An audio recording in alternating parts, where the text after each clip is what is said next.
하면 되잖아.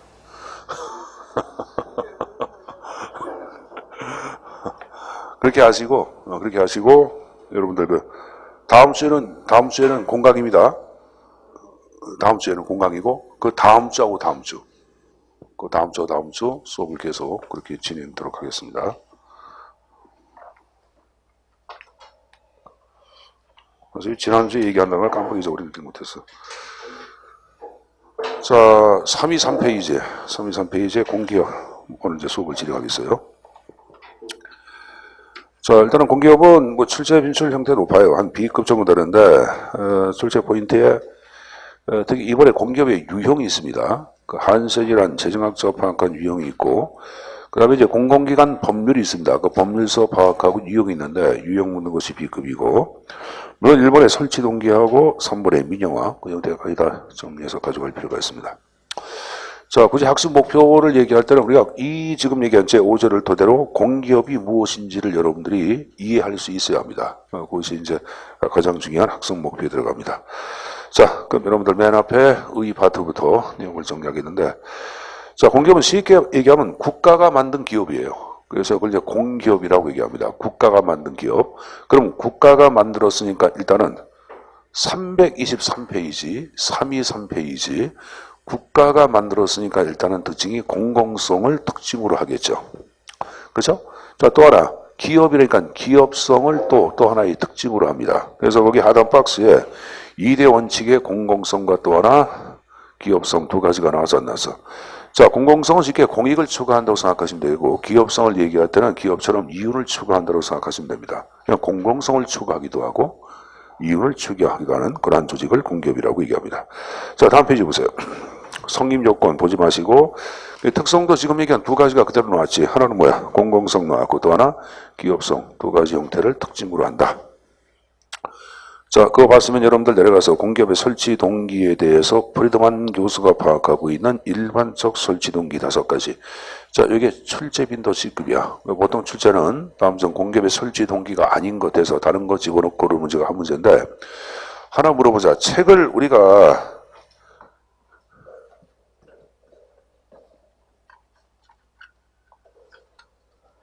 이 국어 시간하고 시간을 좀 바꿔야겠어. 전 시간이 국어 시간이라 백목을 다 부러뜨려가지고 이 덕규 이놈아 안 되겠어.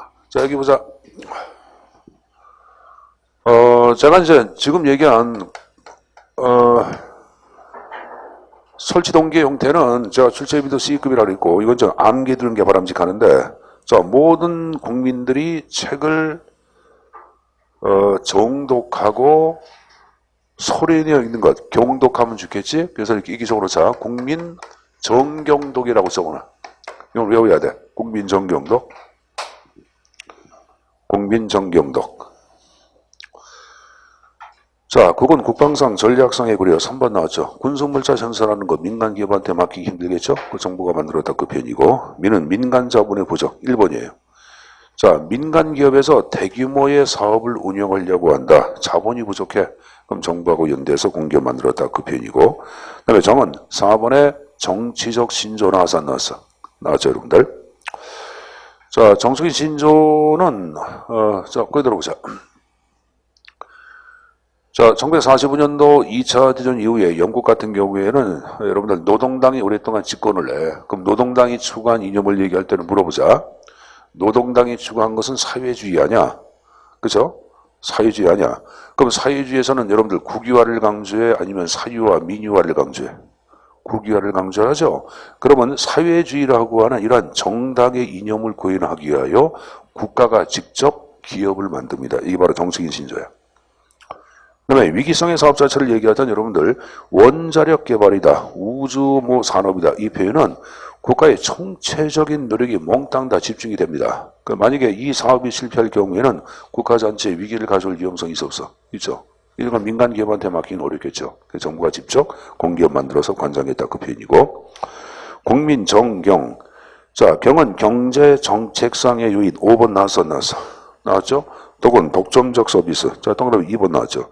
자, 이번에 독점적인 서비스 나온 거 봐. 국민 생활과 직접 연결되는 분야가 있어요. 거기 수도, 전기 이러한 분야는, 자, 여기 보자. 여러분들 수도 같은 경우에는 인간이 생존하기 위해서는 꼭 물이 필요하잖아. 필요하죠. 그럼 이러한 수도 사업 자체를 민간 기업 자체가 관장할 경우에는 기업은 뭘 추구해? 이윤을 추구하지. 그럼 여러분들 수돗물 하나 한 잔 먹는데 야 10,000원 내 그럼 맛이 간가? 여러분 수돗물 한 잔 먹는데 10,000원 내라 그래봐. 세수대에다 한 번 봤는데 야 30만 원 내 그럼 맛이 간가? 맛이 가지. 괜찮아? 그러니까 여러분들 이런 것들은 어떻게 해야 돼?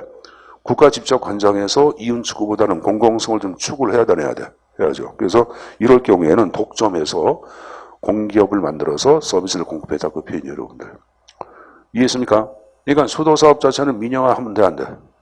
그건 안 될 사업이에요, 여러분들. 그러니까 좀 뭣도 모르고 지방의 의원들 이런 사람들이 수도사업 자체가 적자가 발생이니까 민영화해야 한다는 사람이 있는데 그 사람들은 뇌를 해체시켜 놓아야 돼. 그러니까 어쨌든 간에 이러한 분야는 정부가 직접 관장해서 공기업의 형태에 따라 운영해왔다 그 표현이고 국민 정경도구로 머릿속에 입력해서 암기해둘 것.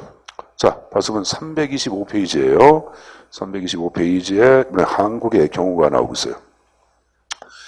자, 한국의 경우 첫 번째로 한 거 보자, 여러분들. 귀속재산의 권리란 말 나와요. 그걸 역사적 유산의 처리라고 얘기하는데 이건 일본 식민 통치하에 일본인들이 직접 관장했던 여러분들 그 적산산업이 있어요. 거기 경성전기 주식이다 아니면 조선전기 주식이다 이것은 일본이 직접 운영했던 여러분들 기업이거든. 근데 해방 이후에 국가가 직접 인수해가지고 이것을 공기업의 형태로 만들어버립니다. 그래서 한국전력공사가 탄생한 거예요, 여러분들. 일본은 그 표현이고 이번에 재정적 수요의 충족을 얘기할 때는 국가가 돈이 부족해. 그래서 돈 벌 목적으로 공기업 만들었다고 말이에요. 그래서 정부에서 뭐 마약 사업 해야 해. 담배 사업 마약 아니에요, 여러분들. 그래 안 그래요? 정부가 직접 여러분들 담배 임상 공사 만들어가지고 마약 파는 거 아니야. 그러면서 여러분들 담배 피라 그래, 피지 말라 그래. 피지 말라 그러지. 이상한 놈들이죠, 여러분들. 그러니까 그럼 왜 정부가 지금 얘기하는 식으로 마약 사업까지 했냐? 돈이 너무 없어가지고 그 재정을 확충할 목적으로 공기업 만들었다. 두 번째 표현이고. 자, 세 번째, 사기업의 비대 방지를 얘기할 때는, 자, 그대로 보자. 5.16 군사 쿠데타의 정권을 장악한 박정권이 보니까 민간 기업이 너무 힘이 세진 게야. 그럼 힘 세진 기업 자체를 통제하기 위해서 가장 중요한 건 뭐냐? 돈줄을 딱 집으면 돼.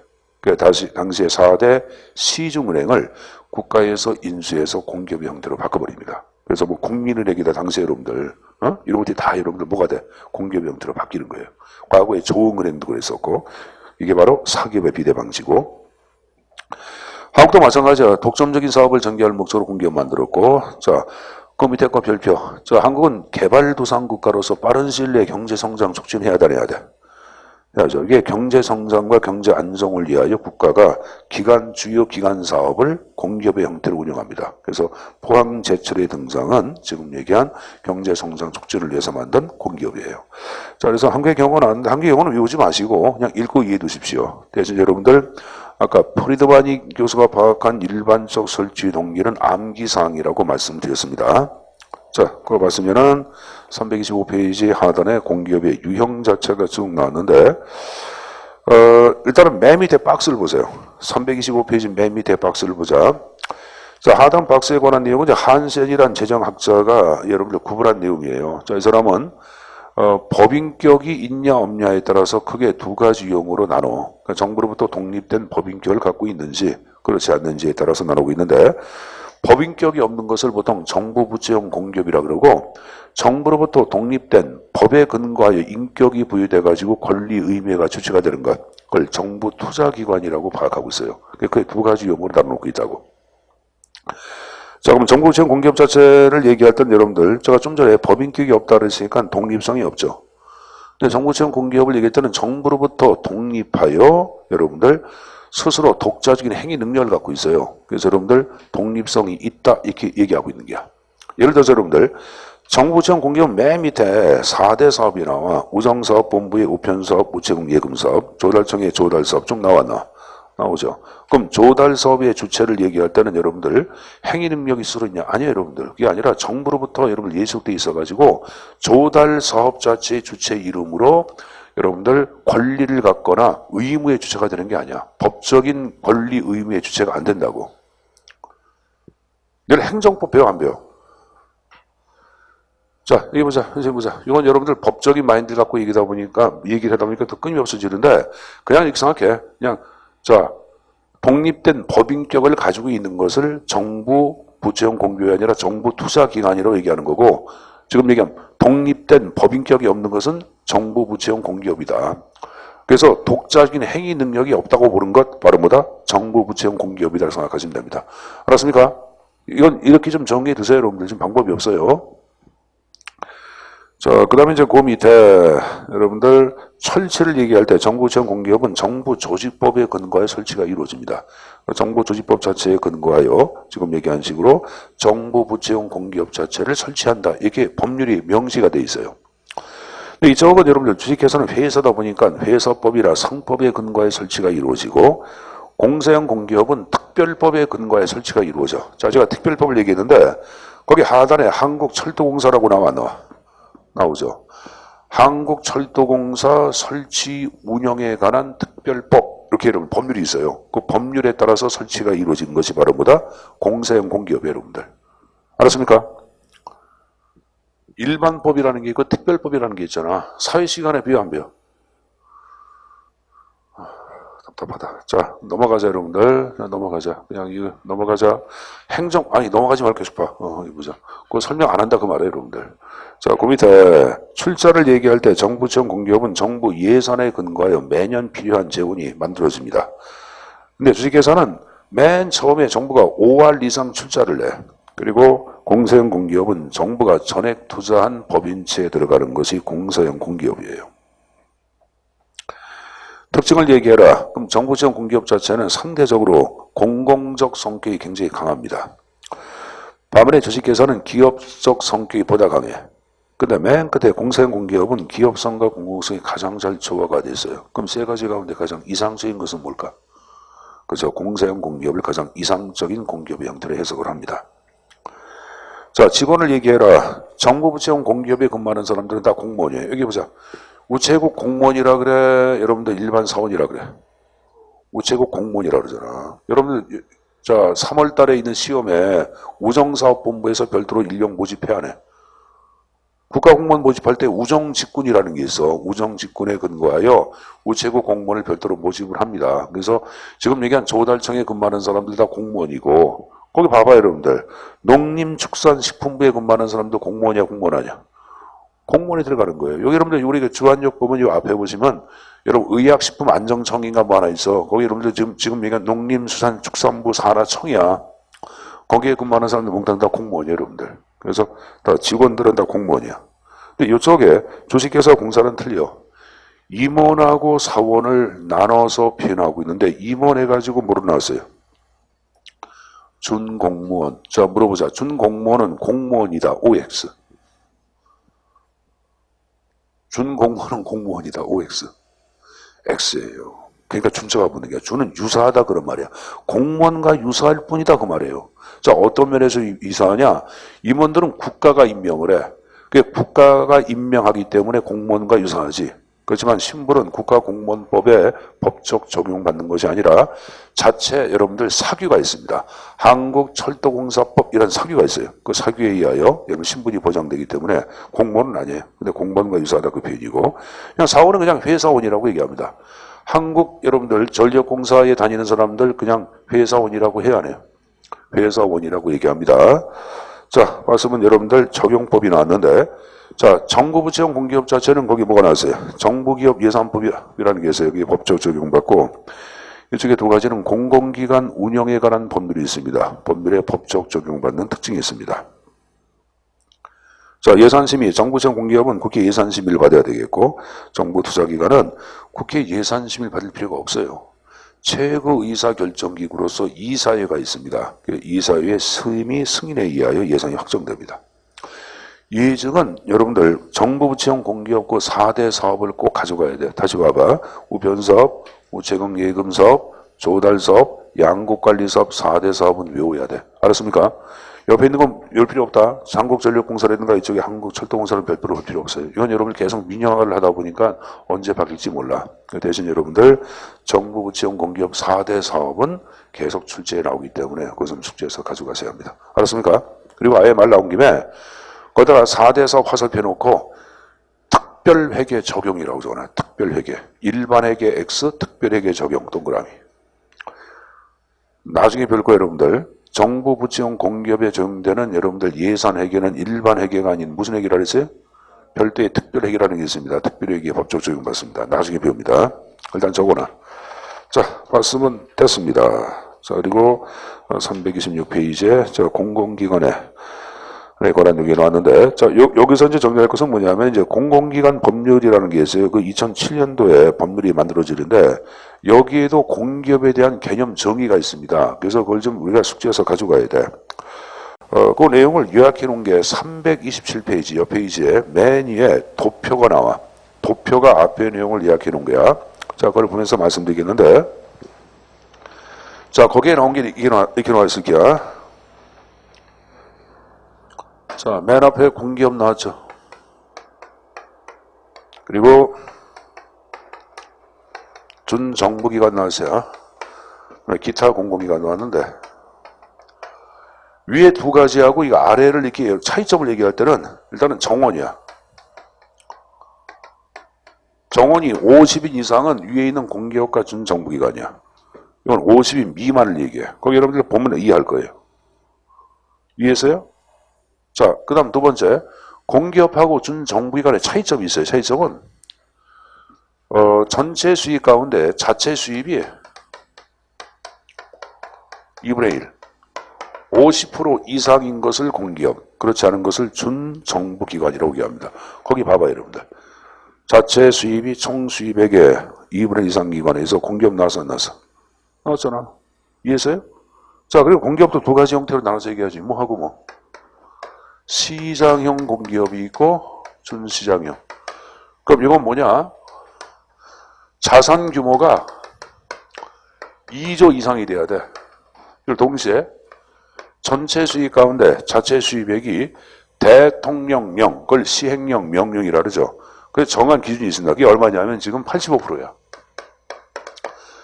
85% 이상인 기관, 그것을 시장형 공기업이라고 합니다. 거기 시장 나온 거 보시면은 자산 규모가 2조 이상이고 자체 수입액이 대통령이 정하는 기준, 언제 몇 프로? 85% 이상인 기관. 이걸 시장형 공기업이라고 하고, 그렇지 않을 경우를 준시장형이라고 얘기하는 거예요. 알았습니까? 그리고 여기 준정부기관은 두 가지가 있어요. 기금관리가 있고 또 하나 위탁 집행 두 가지 용어로 나눠서 구분하는데 내용은 볼 필요가 없습니다. 알았습니까? 그래서 이 구분 기준은 나중에 여러분들이 쉬는 시간 때 이거 그림 그리면 그냥 나와. 어렵지 않아. 한번 그려보라고요, 여러분들. 근데 이게 시험 문제 계속 나오거든. 여기 봐봐. 다시 보자.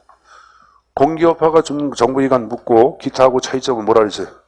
정원 50인 이상 미만.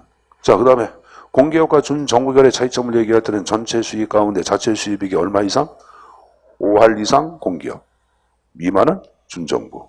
그 다음에 시장과 준상의 차이점은 시장은 자산 규모가 얼마 이상? 2조 이상. 그리고 동시에 엔드. 자체 수입액이 몇 프로? 85% 이상인 거야. 그러니까 이걸 조금만 생각하면 머릿속에 남아요, 여러분들. 이걸 굳이 막 그냥 암기할 게 아니라 조금만 생각하면은 남을 거라고 말씀드렸습니다. 자, 그래서 그것은 여러분들 이렇게 숙지해서 내용을 좀 가져가시고, 자, 그리고 이제 또 하나 정리할 게 327페이지에 쪽 날개를 보세요. 쪽 날개 첫 번째 보시면 공공기관 운영위원회가 나오죠. 그럼 여기서 하는 일이 있어요. 뭐 하냐면 공기업의 경영 실적을 평가해요. 야, 1년 동안 실적 어떤가 평가하고, 그 다음에 매년 여러분들 정부는 공공기관을 지정을 해. 매년마다 공공기관의 형태가 저렇게 지정이 되고 변경이 돼. 그러니까 여기서 2018년도에는 준정부기관이 여러분들 19년도에서는 준시장형이 되기도 합니다. 그걸 여러분들 어디서 하냐 하면은 공공기관 운영위원회에서 하는 게 어디서 한다? 공공기관 운영위원회. 그리고 그 밑에 여러분들 그 밑에 쪽날개 밑에 나온 거 봐봐. 이사회는 공공기관의 지정 및 구분에 관한 사항. 그 이사회가 하는 게 좀 전에 얘기한 운영위원회가 하는 게 운영위원회 X가 되는 거예요. 그럼 이사회는 뭐 하냐? 화살표. 예산 심의를 담당합니다. 뭘 담당한다? 예산 심의. 이사회는 뭘 담당한다? 예산 심의를 담당한다. 이렇게 먼저 정리해서 가지고 갈 것.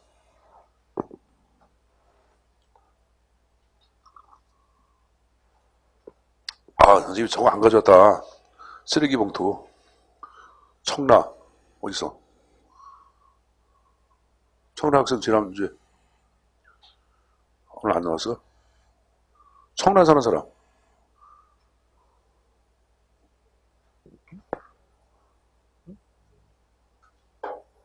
오늘 안 나왔다고? 아예 안 나온다고? 한 명 있었는데. 늘 표정이 다 멍청해. 뭔 일이 있어서 집에서? 어? 표정이 다 이상하게 이게 좀 뭐랄까. 느낌이 좀 안 좋은데? 저 요새 안 먹었구나. 현수이 얘기한 거. 족발. 아니면 여러분들 수육. 그런 거 안 먹었지? 그걸 좀 먹으려고 해도 이게 안 먹어. 아, 진짜 그거 얼마 들지도 않아. 삼겹살 갖고 하지 말고, 그럼 앞다리살이 있어. 진짜 맛있어. 맥주로 삶으면 돼, 맥주로. 다른 거 필요 없어. 맥주로 팍 삶으면 최고 맛있어.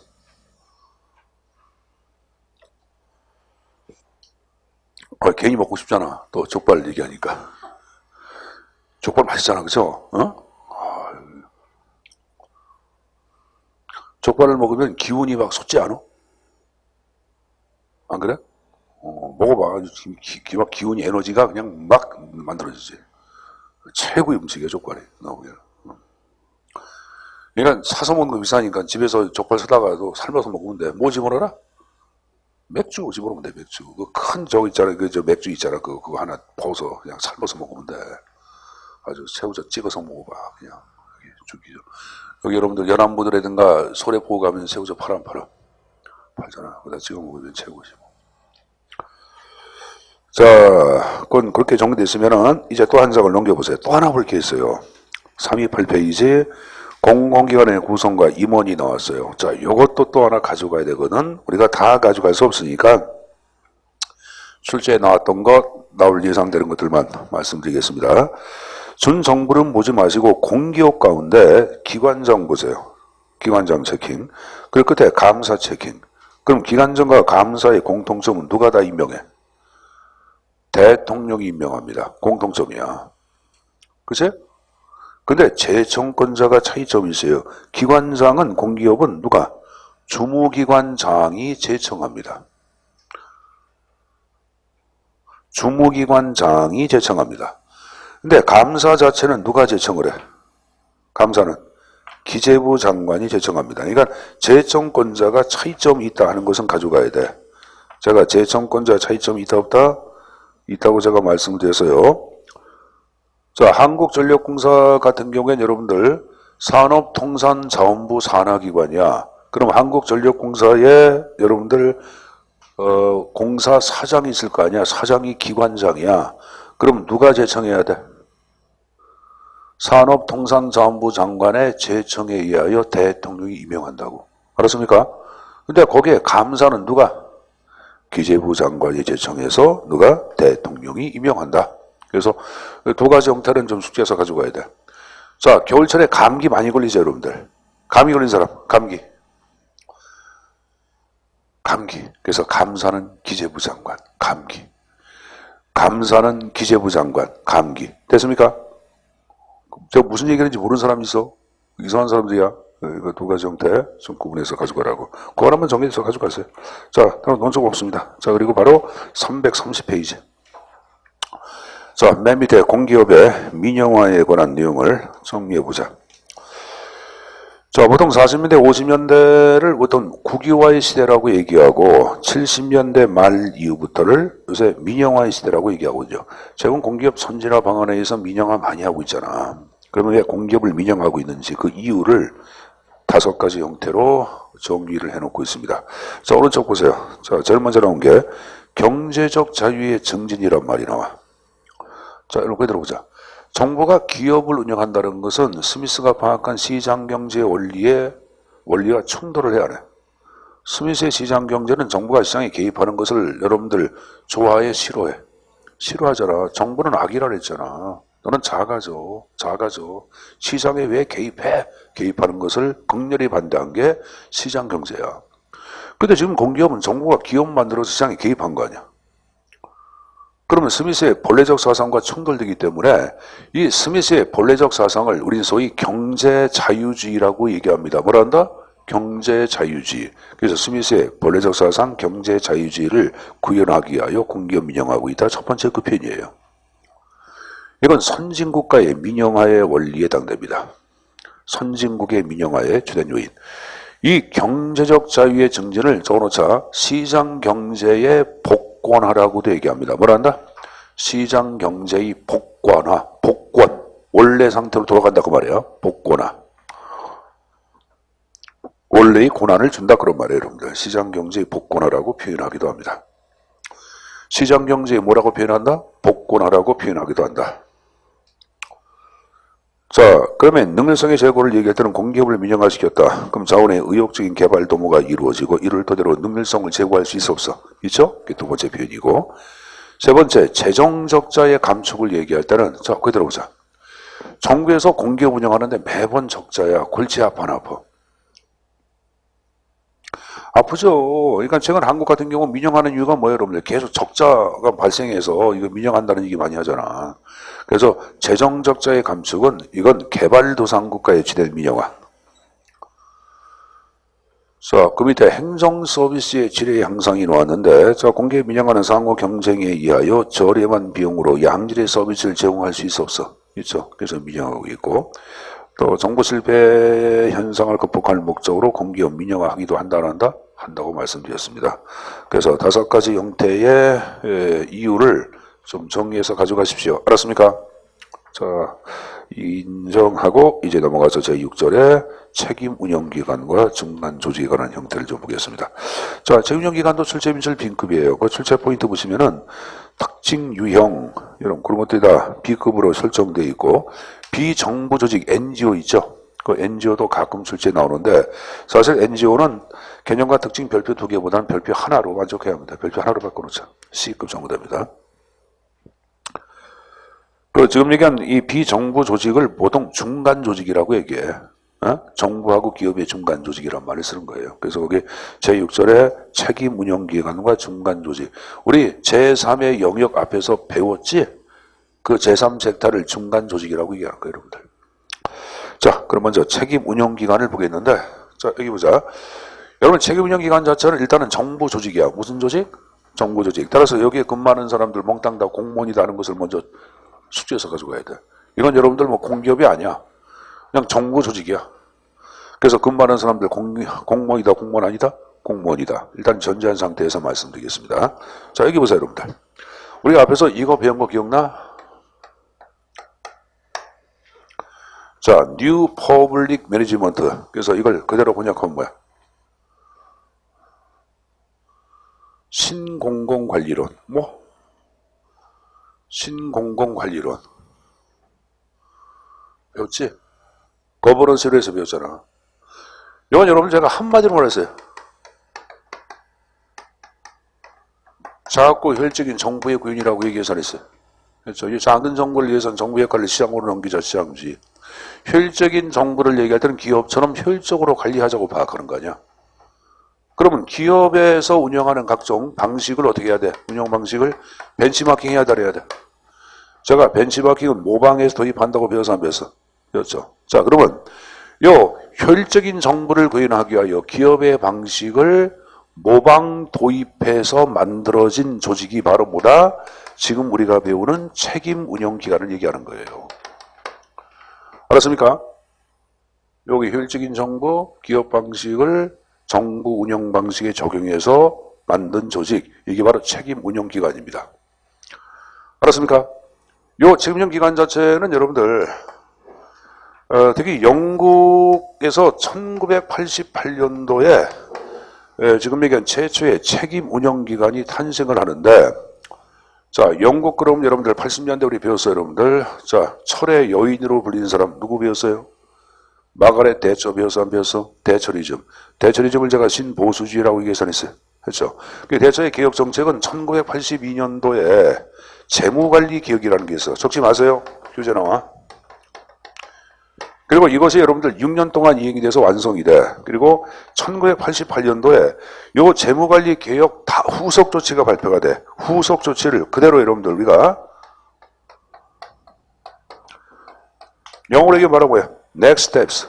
다음 단계 후속 조치가 발표가 돼. 이 후속 조치의 일환으로서 만들어진 것이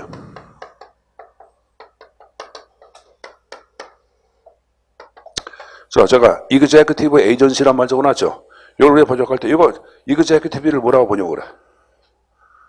실행하다 그런 거 아니야. 집행하다. 실행, 집행. 이건 뭐야? 우리가 이제 조직이나 기관을 얘기하는 거고. 이게 바로 뭐냐면은 영국서 최초로 등장한 책임 운영 기관을 얘기하는 거야. 그러니까 물론 책임 운영 기관이 영국서 제일 먼저 만들어져.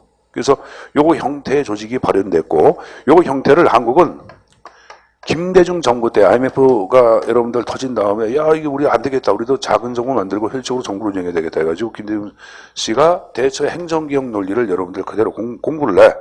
해서 정부 운영 방식에다 이걸 만들어서 운영을 하기 시작합니다. 이게 등장한 건데 그럼 이 기관이 만들어졌으면 여기 보자. 가장 중요한 기관장이 먼저 있어야 돼. 이 기관장 자체는 어떤 식으로 뽑냐면은 공직 내외의 자, 내가 방금 전에 적지 말라 그랬어요. 공직 내외의 유능한 여러분들 인재를 공개적으로 모집을 해. 그리고 그들을 평가를 해. 평가에서 가장 좋다고 하는 사람을 기관장으로 여러분들 임명하는데 기관장 자체는 여러분들 이 사람들은 우리가 얘기하는 경력직 공무원이 아니에요, 여러분들. 계약직 공무원이에요. 계약직을 일명 뭐라 그래? 임기제야, 임기제. 그래서 이들의 임기는 2년짜리가 있고 5년짜리까지 있어. 물론 여러분들 연임이 가능합니다. 원칙은 2년에서도 5년 정도의 기간을 설정해가지고 만약에 임기를 2년 설정했다. 그래가지고 2년으로 이제 계약으로 이 사람 임명하는데 누구랑 계약하냐? 자, 여러분 국립중앙극장이라고 있어요. 남산 중통가면 이 극장이 있어. 이건 여러분들 문화부 소속이야. 문화관광체육부 소속이야. 문화관광체육부 소속 장관하고 요 국립극장 사장이 있겠지? 사장이 뭐냐? 기관장이야. 소위 뭘 계약하냐? 직무, 성과, 계약을 체결해. 여기서 하는 것이 뭐냐? 1년 동안의 성과 목표와 성과 지표를 협의해 결정해. 그래서 예를 들어서 1년 동안 매출액, 국립중앙극장 매출액 자체 1년 동안 100억. 성과 목표를 설정해. 그럼 목표가 설정됐다. 성과. 그러면 이제 기관장 재량하에 이제 스스로 여러분들 운영을 합니다. 인사나 조직이나 예산에 있어서 자율성을 가져. 운영을 해. 그리고 나타난 성과에 대해서 책임을 져. 그래서 만약에 아까 100억 달성을 목표로 설정했다. 초과 달성했다. 그럼 인센티브가 부여돼. 연봉제, 성과 연봉제 또 올라가. 달성 못했다. 그럼 여러분들 성과 연봉에서 삭감되기도 하고 자신의 자리를 내놓기도 합니다. 그래서 성과에 대해서 책임을 지는 기관, 책임운영기관이에요. 자, 근데 하나 얘기할게. 요 책임운영기관은 뭘 담당하냐 하면은 자, 정부 역할은 정책 기능이 있고 집행 기능이 있거든요. 근데 이제 요 가운데 요걸 담당하는 것이 아니라 집행 기능이야. 정책 기능은 방향 설정을 얘기하는 거야. 정부가 어떻게 가야 한다. 방향 설정. 방향 설정을 담당하는 것이 아니라 집행 업무야. 집행 업무. 집행 업무 가운데서 얘기해보자. 민간과 경쟁할 수 있는 분야야. 여러분 국립극장을 얘기했더니 민간극장과 경쟁을 해요, 안 해요? 민간극장과 경쟁을 하죠, 여러분들. 공연도 유치할 때 경쟁을 해야 안 해? 고객 유치 경쟁을 해야 안 해? 여러분들 국립극장 같은 경우에 여러분 판소리 경도 있고 오페라도 하고 막 그래. 연극도 하고. 그럼 민간 LG 여러분들 무슨 센터, 삼성에서 만든 무슨 갤러리 이들하고 여러분들 경쟁을 할까 안 할까? 경쟁을 해요, 여러분들. 그래서 민간과 경쟁할 수 있는 분야에 대해서 책임 운영 기관을 설치하도록 되어 있습니다. 자, 이제 교재 보면서 말씀드릴게요. 자, 맨 위에 의 나온 거 보자. 영국과 뉴질랜드에서 도입하고 있는 에이전시 제도. 이 에이전시가 바로 책임 집행 기관을 얘기하는 거예요. 다음 두 번째 줄, 신공공관리론. 정하는 민간기업의 관리 방식을 도입하고 관리자에게 부담하는 재량권, 신축성은 재량권을 얘기하죠. 부여한 다음 그 성과에 따라서 책임을 묻는 제도. 됐습니까? 그럼 나온 거 보자. 공무원 신분을 유지한다. 여기에 근무하는 사람들은 몽땅 다 공무원이라고 계산했어요. 그렇죠. 인사보수 조직관리에서 기관이 스스로 자율적으로 정하고 장관과 기관장 사이에 계약한 사업계획, 목표 등의 달성 정도에 따라 열심히 일하는 사람이 인사보수에 있어서 우대를 받는 제도. 아까 얘기했죠, 여러분들. 그렇게 정리해서 가져가시고. 하나의 특징 나온 거 봐. 자, 일단은 기능이 정책 결정이야. 집행 기능으로 나누고 책임 운영 기관은 뭘 담당한다? 집행 업무를 관장하는 거예요. 집행 업무. 알았습니까? 거기 여러분들 그 정책 결정 기능이 아니라 집행 업무라고 얘기했고, 또 집행 분야에서도 민간과 경쟁할 수 있는 분야라고 얘기해서냈어요. 했죠. 그래서 이번에 경쟁의 도입이란 말 나왔나? 나왔죠. 자, 오른쪽 맨 위에 보자. 관리자를 얘기할 땐 기관장을 얘기해. 기관장한테 많은 재량권을 부여한다고 얘기해서냈어요. 했죠? 자, 그리고 4번의 별표. 성과에 대해서 책임을 진다 이렇게 나왔죠. 성과가 달성했냐 달성 못했냐에 따라서 여러분들 인센티브가 붙기도 하고 보수가 삭감되기도 한다고 얘기하잖아. 그래서 시험 문제는 성과 대신에 투입을 집어넣고 책임 운영기관의 특징이 아닌 것 1번 투입을 중시한다. 몇 번? 1번 기출문제야. 성과 미출. 자, 그 다음에 기관장은 임기제라고 아까 얘기했죠. 자, 임기제 가지고 아까 제가 여러분들 임기기간 2년에서부터 몇 년? 5년 얘기했죠. 그래서 맨 밑에 줄을 보시면 2년 이상 나왔고 그 위에 5년 범 이내 이런 말 나왔나? 나오죠. 2년 이상 5년 이내를 얘기하는 거예요. 자, 쌍가루 선벌의 책임 운영기관의 설치 요건 나왔는데 설치 요건은 둘 중에 하나에 해당되면 설치가 가능해. 하나를 얘기할 때는 자, 기관에 주된 사무가 사업적, 집행적, 행정 서비스를 제공하고 밑줄 성과 측정 기준의 개발과 성과 측정이 가능한 사무. 아까 국립극장 같은 경우에는 여러분들 1년 매출액 여러분들 뭡니까? 측정 가능해 가능치 않아? 1년 매출액 측정 가능하죠. 성과 측정이 가능하잖아. 그 다음에 두 번째, 기관 운영에 필요한 재정 수입의 전부 또는 일부를 스스로 확보할 수 있다. 아까 얘기한 식으로 국립극장은 표를 팔고 돈을 받아 안 받아? 맞죠? 그러면 여러분들 재정 수입의 전부 또는 일부를 스스로 확보할 수 있겠지? 이럴 경우에 설치가 이루어지는데 이 설치 요건은 여러분들 1번과 2번 둘 중에 하나에 해당되면 설치가 가능해. 둘 다가 아니라 이건 5R이야. 또는이야. 둘 중에 하나에 해당되면 여러분들 설치가 가능합니다. 자, 그러면 쌍가루 4번의 책임 운영기관은 여러분들 크게 두 가지 경우로 나눠지는데 하나는 소속이 있고 또 하나 뭐가 있다? 중앙의 형태로 나눠지는데 책임 운영기관은 현재 37개. 2019년에 37개로 운영됐거든. 37개 가운데 36개가 소속이야. 그리고 중앙은 하나밖에 없어요. 특허청. 특허청은 중앙행정조직인데 페이지 352 페이지 펴보세요. 자, 문재인 정부 조직 개편에서 그 그림이 나와 안 나와? 나와 있죠. 나와 있는데 요 조직도에 나오는 기관들을 다 중앙행정기관이라고 얘기하는 거예요. 뭐라 한다? 중앙행정기관. 그럼 거기 보시면은 맨 밑에 보시면은 특허청 나올게요. 중간에. 산업통상자원부 산하의 특허청이라고 나와. 나오잖아요, 여러분들. 어? 그래서 이 특허청은 중앙행정기관이야. 근데 이것은 책임운영기관 운영이 돼. 알았습니까? 특허청은 특허를 낼 때 돈 받아 안 받아? 특허 낼 때 여러분들 수료 받아. 돈 내고 하는 게야. 특허 받을 때. 배 아파. 어? 자, 여기 보자. 요새는 끝나고 교문실로 올 거야. 선생님이 지압을 배워가지고, 지금 지압할 줄 알아. 그러니까, 그런 거 웬만한 병은 내가 고쳐. 근데 지압을 하면은, 근데 여러분 생각해 보자. 지압이 굉장히 좋아. 이게 지압이, 그게 내가 그래도 한 1년 정도 정상적으로 배운 사람이기 때문에 웬만한 지압하는 사람부터 잘해. 나 여러분들 한 번만 누르면 늘 기절해. 어? 또 아프지도 않은데 물 받아. 아파야지 뭐. 그건 전문 병원 가서 받아. 여기 보자. 너무 아프고 나가지고 응급조치만 해줄게. 그만두자. 너무 잘난 척하니까 안 되겠다, 여러분들. 잘 못해. 자, 여기 보자. 지압하다 병이 생기기도 해. 오지 마세요. 야, 오늘 니들 내가 적어보지 그랬잖아. 그제? 컴퓨터를 안 가져왔네. 그래서 프로그램을 가져왔는데, 보자. 프로그램이 여기서 실행이 되는지 모르겠다. 자, 그런 거고. 여기 보세요. 자, 중앙은 하나밖에 없습니다. 중앙은 특허청 하나밖에 없습니다. 다른 건 다 소속에 들어간다라고 생각하시면 됩니다. 됐습니까? 자, 유형에 관한 형태를 두 가지 용어로 좀 정리해서 가져가시고, 그 밑에 유형, 조사형, 시험 문제 안 나온다. 자, 그리고 335페이지에, 자, 맨 위에 또 회계가 나와. 얘기하지 않은 분야는 보지 마세요. 볼 필요 없습니다. 그것까지 다 보다 보면 여러분들 이 뇌가 이상해져. 그러니까 여러분들 시험지에 나올 것만 좀 골라서 얘기하는 거니까 그 형태만 정리해서 가져가도 상관없어요.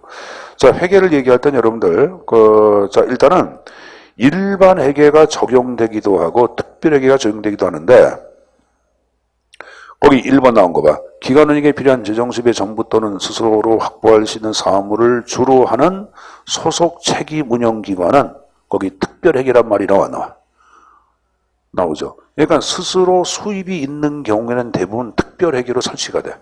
수입이 있는 경우. 근데 수입이 없는 기관들도 있어요, 여러분들. 그런 기관들은 대부분 일반 회계야. 자, 수입이 존재할 경우에는 대부분 발음 뭐다? 특별회계. 그렇지 않을 경우에는 일반 회계. 일단은 여러분 그렇게 좀 정리해서 가져가세요. 알았어요? 다시 보자. 수입이 있다 할 때는 뭘 한다? 100%가 아니야. 주로야, 주로. 그렇지 않을 경우는 일반 회계입니다. 그러니까 여러분 책임회계는 모두 특별회계로 적용된다 그러면 틀려. 그러니까 수입이 있는 경우에는 주로 보편적으로 이런 식으로 특별회계 그 표현을 만든 거고. 알았죠? 자, 그 다음에 여러분들 동그라미 4번 봐봐. 자, 특별회계는 계정별로 중앙행정기관장이 운영하고 기재부 장관이 통합관리한다. 이 표현이 왔는데 좀 어렵죠? 그다음 적어놓자. 운중계.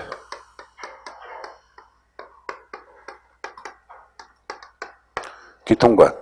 운중계 기통관. 운중계 기통관. 이게든지. 운중계 기통관. 동그란 머릿속에 잘 들어가잖아. 운중계 기통관. 운중계. 자, 운영은 중앙행정기관장이 계정별로 하고. 됐습니까? 기통관. 기재부 장관이 통합관리한다. 운중계 기통관. 운중계 기통관. 이렇게 좀 정리해서 가져가십시오.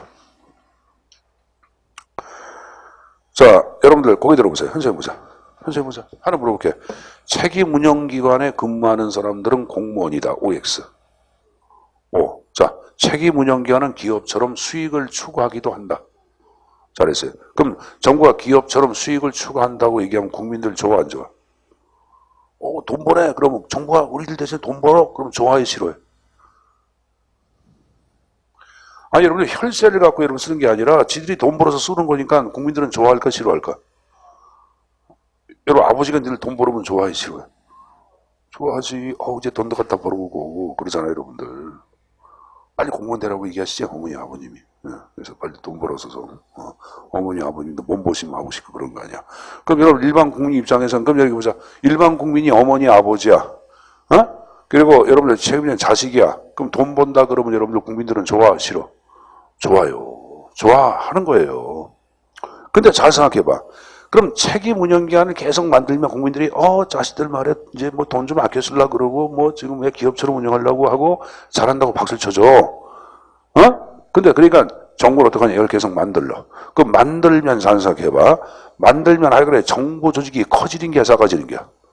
커지는 거야. 근데 국민들은 정보 조직이 커지는 걸 잘 인식을 못해. 그래서 지금 얘기한 거, 자, 한계 1번 나온 거 봐. 책임 운영기관의 비대화와 밑줄. 정부 팽창을 은폐시키는 게야. 어쨌든 간에 책임 운영기관을 계속 만들어가면은 정부가 팽창하는 건데 일반 국민들은 정부가 기업처럼 수익을 추구한다고 생각을 해. 잘 모르니까. 늘 책임 운영기관 그러면 이게 지금 얘기한 정보 조직이라는 것을 지금 처음 알았죠. 처음 알았을 거야. 그거 공기업 아닌가? 그거 비슷한 건데? 이렇게 생각들을 해야 하네. 하죠. 그래서 그 옆에 민영화의 햇빛산으로 악용될 여지가 있다. 그런 말을 쓰는 거예요. 그래서 여러분들이 그 한계는 1번 하나만 숙지해서 가지고 갈 것. 1번 하나만 숙지해서 가지고 갈 것. 알았습니까? 됐죠? 자, 정리된 거로 하겠습니다. 자, 그리고 첨삭지도에서 우리가 하나 더 가져갈 게 있다. 계속 가져갈 게 많아서 미안합니다. 여러분들 첨삭지도를 보지 마시고 쪽날개를 보자. 쪽날개 보시면은 책임운영기관 공무원의 총정원의 한도를 뭐로 한다? 대통령령으로 하고 종류별 계급별 정원은 총령 또는 부령으로 한다 이렇게 나오죠. 자, 여러분 고개 들어보세요. 이게 또 여러분들이 무슨 말인지 이해를 못해. 자, 아까 국립중앙극장은 책임운영기관이라고 얘기했죠. 매년마다 책임운영기관이 이렇게 지정이 돼. 그래서 내가 이제 몇 개라고 얘기를 못하는 게야. 국방부 산하에 여러분들 여러분들 무슨 연구원이라는 게 하나 만들어져. 그것도 지금 얘기한 국방연구원, 서방본부 산하에도 서방방재연구원인가 뭐 하나 더 만들어지는데 그거 다 책임운영기관으로 운영을 하거든. 매년마다 지정이 돼. 그러니까 2020년도부터 저렇게 지정이 돼. 그래서 지금은 배울 필요 없어요. 선생님이 2020년도 되면은 지정이 될 때 그때 얘기해 줄게요, 여러분들. 알았습니까? 근데 그게 시험 문제 나옵니까? 나올 때가 있어. 나올 때가 있기 때문에 그건 제가 문제 풀이 때 얘기하든지 지금 해봤자 소용이 없어. 그래서 그때 좀 여러분들 몇 가지만 체킹해서 좀 가져가면 됩니다. 지금은 안 별 필요는 없겠고. 자, 근데 국립국장은 영원한 책임령이 될 게야. 왜? 돈 벌기 때문에. 이건 여러분들 뭐 지정에 의해서 제외되지는 않습니다. 자, 그럼 물어보자. 국립중앙국장이 있다. 그러면 거기 총정원이 있을 게야. 총정원. 350명. 그 350명 총정원의 한도를 뭐로 한다? 대통령령으로 정해. 그래서 이렇게 하는 거야. 대통령령, 그 시행령에 이렇게 나와. 책임운영기관 설치 운영에 관한 시행령이라는 게 있어요. 시행령. 시행령에 보면은 국립중앙국장 총정원의 한도는 350명으로 한다는 규정이 있어. 그래서 대통령령으로 정한다고. 그 다음에 종류별, 계급별 정원이라는 게 나오죠. 자, 여기 보자. 그러면 책임운영기관 안에 공무원 같은 경우에도 일반직 공무원이 있고 여러분들 뭐 별정직이 있겠고 아니면 정무직도 있겠고 그래 안 그래? 있겠죠. 그러면 일반직 공무원 몇 명, 별정직 공무원 몇 명, 이건 뭐로 한다? 총령 또는 부령으로 합니다. 자, 근데 여기 보세요. 여러분들, 부령은 누가 여러분들 만든 행정법이야. 행정입법이야. 그건 장관이 만든 여러분들 행정법규를 얘기하죠. 총령은 누가 만든 게야? 국무총리가 만드는 거 아니야? 그럼 책임운영기관은 여기 보자. 국무총리 소속의 책임운영기관이 있는 경우도 있고 여러분들 각 부 산하에 책임운영기관이 있는 경우도 있어. 그럼 각 부 산하의 책임운영기관은 뭐로 하는 게야? 부령으로 하는 거고 국무총리 소속에 있는 책임운영기관은 뭐로 하는 게야? 총령으로 하는 거예요. 그래서 총령 또는 부령은 그 말이에요, 여러분들. 알았죠? 그럼 일반직 몇 명, 자, 아까 별정직 몇 명 할 때는 총령 또는 부령 얘기했죠? 그리고 그 안에도 여러분 9급, 8급, 7급이 있어 없어? 9급 몇 명, 8급 몇 명, 6급 몇 명, 5급 몇 명, 4급 몇 명. 그것도 지금 얘기한 총령, 부령으로 정한다고 표현입니다. 그래서 표현 양식은 좀 암기해서 가져가십시오. 자, 가져갔으면은 하나 더 보자. 337페이지에 맨 위에 보시면은 각국의 책임운영기관의 명칭이 나와. 이 명칭을 다 외울 수가 없고 출제에 딱 한 번 나왔어요. 한 번 나왔는데 일단은 영국 나온 거 Executive Agency 이거 외워야 합니다. 뉴질랜드 클라운 앤 타이티 이것도 외워두십시오. 그리고 미국 나온 거 있죠. PBO.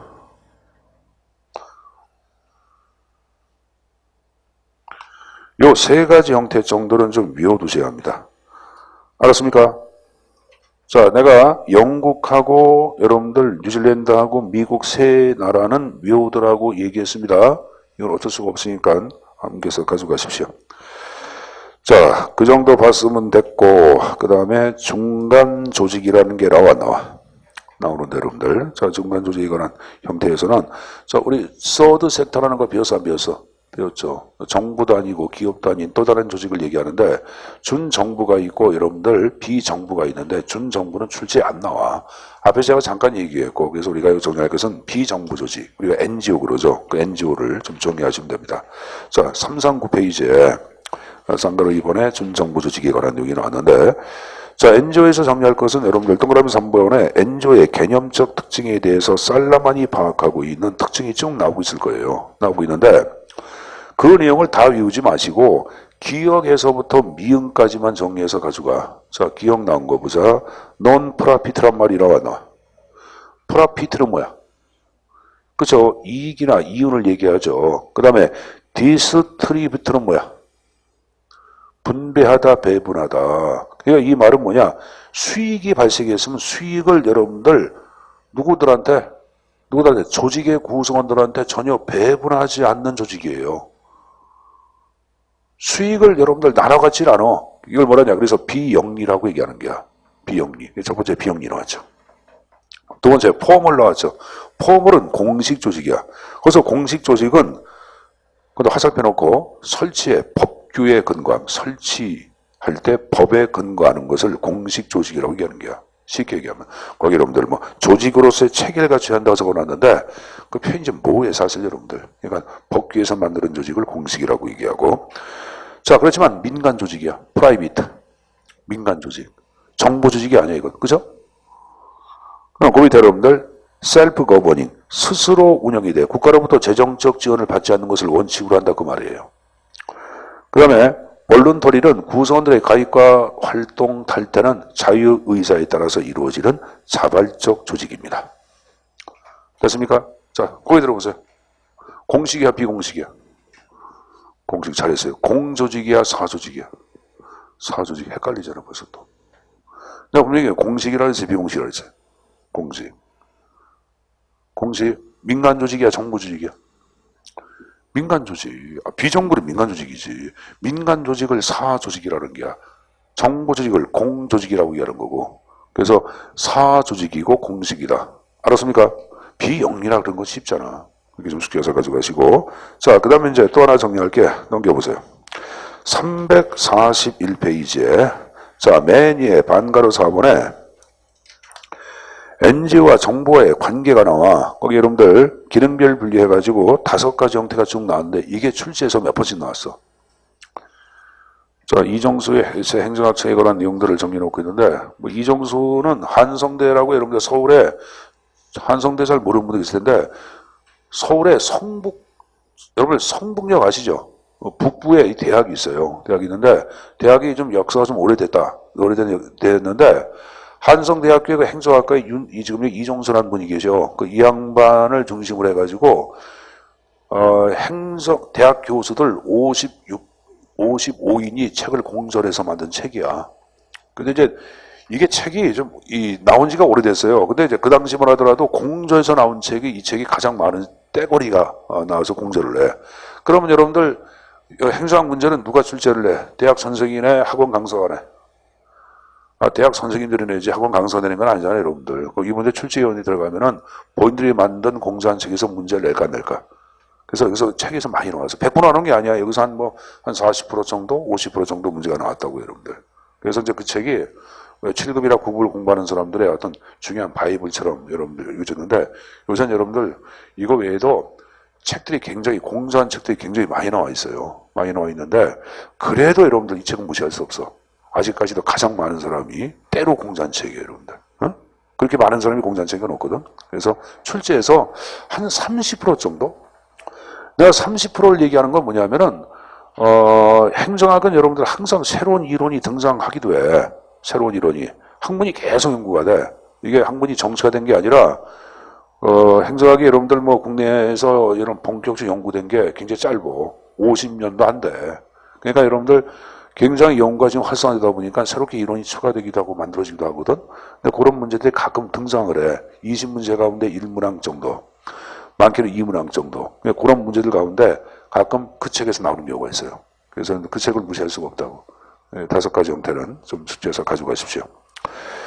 자, 대체 관계를 얘기했던 여러분들, 이건 국가가 공급했던 여러분들 공공재를 누가 대신, NGO가 대신 담당한다. 대적 관계고, 보완적 관계를 얘기하다는 긴밀한 협조 관계인데 어떻게 하냐?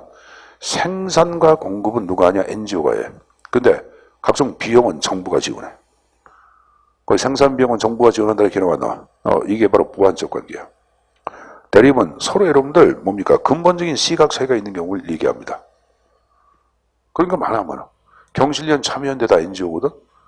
근데 여러분들 군사정권 때 이들은 여러분들 정부 조직에 대해서 엄청난 비판을 해야 하네.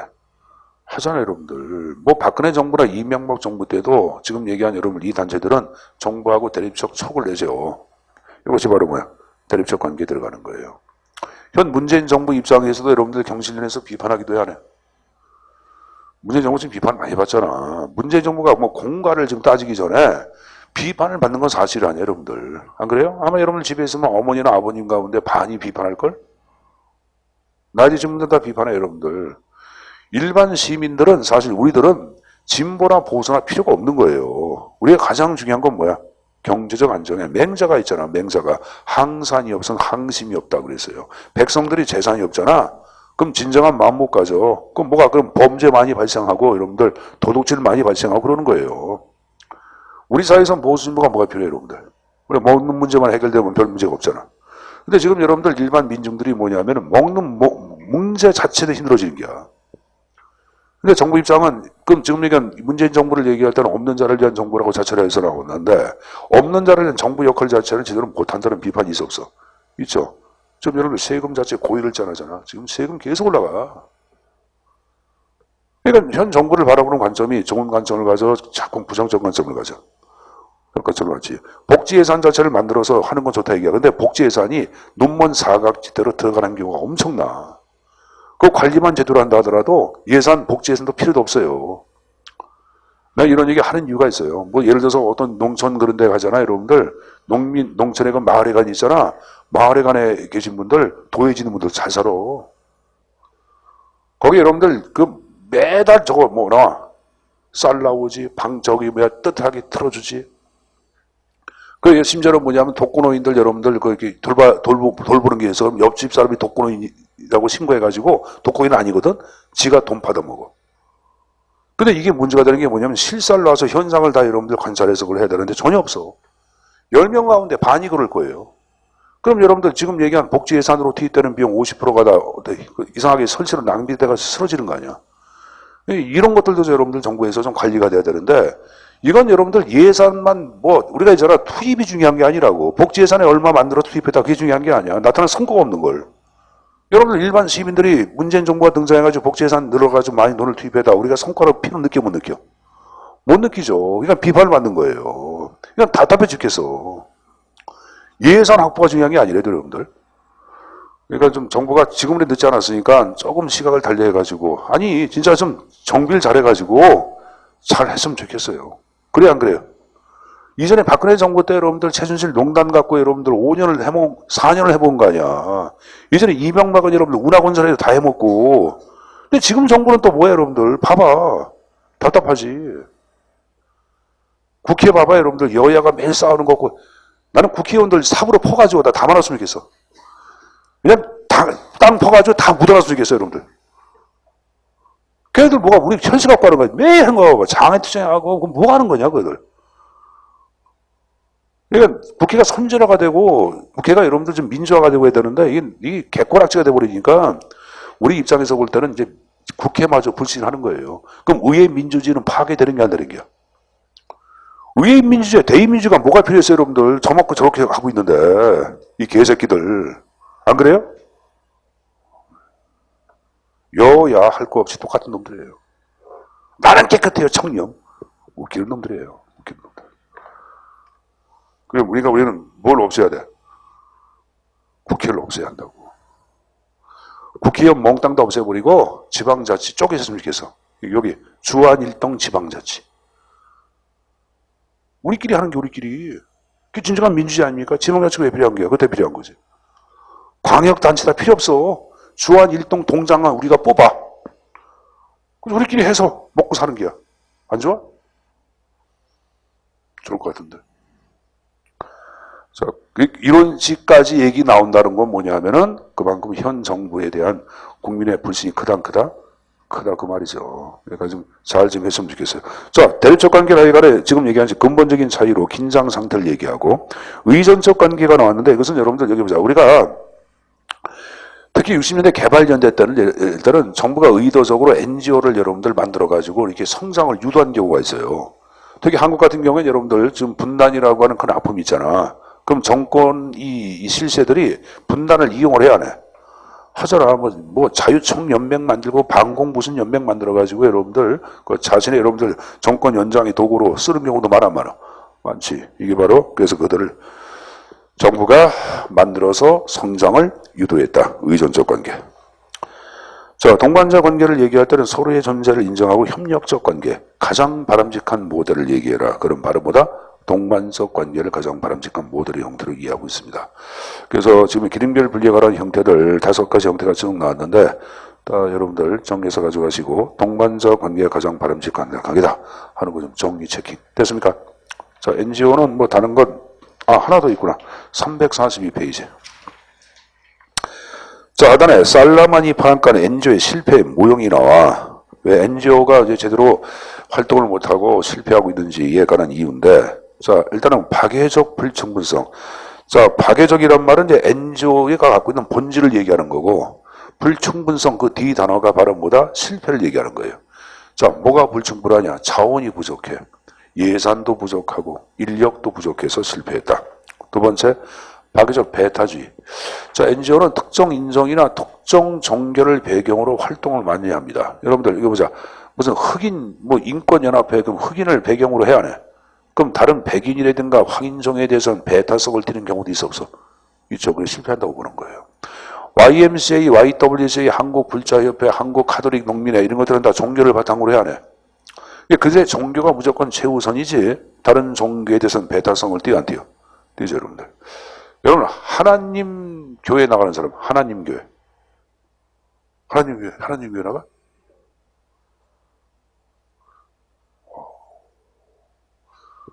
자, 현재 어느 지역 가니까 굉장한 번화가 신시가지에 하나님 교회라고 큰 팻말이 있고 굉장히 커. 그래서 내가 이제 그 택시 기사한테 어우 저게 굉장히 큰 데니까 나한테 사장님 저 모르세요? 그러니까 저 사이비 종교예요 그러더라고. 2단이라고 그러더라고 2단. 그래서 거기는 여러분들 신도들이 자산을 몽땅 다 교회에 다 헌납하도록 돼 있대. 신도가 되면 내 자산을 몽땅 다 헌납하도록 돼 있대. 근데 그 교회는 그럼 왜 그렇게 자산을 헌납할까? 왜 헌납할까? 기적을 보이더래 기적. 그러니까 여러분들 거기 이제 목사 이런 분들 여러분들 이렇게 아주 뭐 병이 있는 사람을 손으로 해서 치유하고 뭐 기도해서 치유하고 그런 게 있으니까 하는 거 아닙니까? 그걸 믿어. 그걸 믿는 거예요. 왜? 자기 주변에 있는 사람이 몸이 낫는 경우도 있어 없어? 있죠. 그럼 그런 경우가 있을까 없을까? 실적으로 있어요. 그러니까 여러분들 2단뿐만이 아니라 우리가 여러분들 2단이 아닌 교회 내에서도 그런 현상이 발생하는 경우가 종종 있어 없어? 그 뭐 부활 예배라 그래 뭐라 그래 여러분들 그거 해가지고 이제 뭐 해놓고 여러분들 막 그러면 여러분들 하나님의 축복 막 그러면 여러분들 거기 있는 계신 분들이 갑자기 여러분들 뭡니까 귀가 막 튀어가지고 들린다 뭐 눈이 막 보인다 막 그래. 그렇대도 여러분들 그런 현상이 왜 발생하는지 알아요? 인간의 그 염력. 그러니까 이게 종교를 여러분들 종교를 매기로 해서 인간이 갖고 있는 초인적인 힘이 발휘가 되는 거죠, 여러분들. 그러니까 그런 영적인 어떤 여러분들 그러니까 그 목사가 능력이 아니라 인간 자체에는 그러한 여러분들 염력 영적인 여러분들 능력이 있는 거야. 우리가 모르는 우리가 쓰는 뇌 자체에 얼마 10분의 1도 활용 못한다 그러잖아. 그럼 나머지 부분에는 여러분 엄청난 힘을 발휘할 수 있는 뇌가 있는 게 없는 게 있는 거지. 그러니까 그거를 여러분들 끌어내는 거지. 근데 이제 그거는 이건 내 얘기야. 그래서 거기서 이제 병이 나가지고 여러분들 진짜 병이 나가지고 정상적인 활동하는 사람들이 굉장히 많대. 그러니까 그걸 보니까 재산 몰빵 하는 거예요. 해가지고 이제 그 교회가 엄청나게 커. 그래서 깜짝 놀랐습니다. 여러분 우리가 교회 나가시는 분 같은 게 교회가 요새 굉장히 여러분들 기업화돼 있잖아. 교회가 커져고. 요새 여러분들 물론 작은 교회 있지만은 뭐 사랑의 교회 그런 것들은 교회가 엄청나게 커. 무슨 순복음교회 같은 경우 봐봐 여러분들 엄청 크지. 그치? 순복음교회 나가시는 분 크잖아. 그치? 그건 기업이죠. 그 왜 나가? 믿음 때문에. 나가서 하나님 그러면 마음이 좀 안정이 되고 그래요. 그렇구나. 그렇구나. 이게 이제 진정한 신자죠. 아버님하고 어머님 나가셔? 안 나가지. 왜? 안 나가신다. 피곤하셔가지고 아버지 술 먹고 담배 피지. 그래서 안 나가시는 게야.